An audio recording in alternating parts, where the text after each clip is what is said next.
What skill sets and expertise are you seeing are in demand in the US market at the moment? A lot of organizations are investing quite significantly in their HR tech stack. So we're seeing quite a jump in HR systems and HR analytics positions. So a lot of organizations trying to figure out how they can be more efficient in their practices, how they can automate some of those manual processes. And I think some of the firms out there that are a little bit ahead are also investing in their people analytics teams. And they're trying to shift from just analyzing their organizations and their people towards actually predictive analytics. So what could they actually see their organization doing? Where are those workforce needs going to be? And actually getting ahead of the curve. How is HR analytics evolving? Organizations are trying to shift to predictive analytics, so they're getting ahead of understanding their workforce. I think there's a demand from business leaders to also have more real-time access to this information.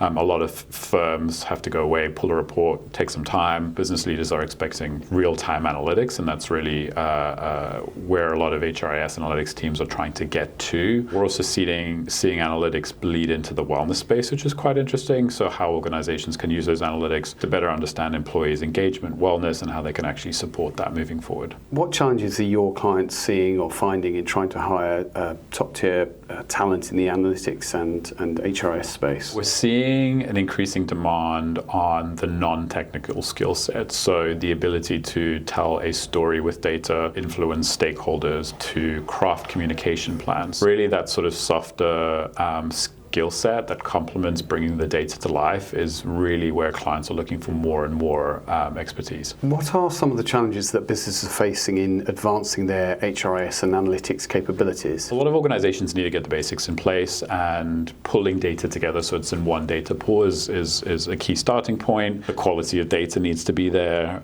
before you can really utilize it for analytics. Privacy and security are obviously huge topics. One of the more interesting aspects, I think, is actually building culture with an analytical mindset. So getting managers and leaders to shifting towards more of a data-driven decision-making can often be a challenge. Having analytics is great. If leaders aren't using it, it's useless. So I think there's a couple of steps in the process. A lot of organizations are trying to jump to the end. I think if you focus across those sort of 4 key components, you're in a really strong position. Is hybrid or remote working different for the HRIS and analytics community, say, compared to the wider HR community? We definitely see a higher number of positions that are remote or more generously hybrid for their employee in the space. A lot of talent has come from the technical IT, the CTO community. I think there is more flexibility and more remote work. So comparatively to the broader HR function, we do tend to see a bit more flexibility in remote work.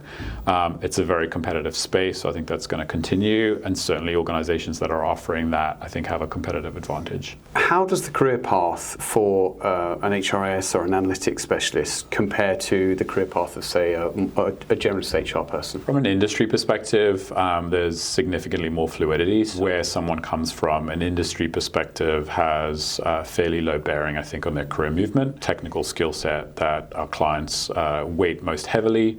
I certainly think in some regulated industries, there's a preference for individuals who are familiar with that, certainly from a privacy and security perspective.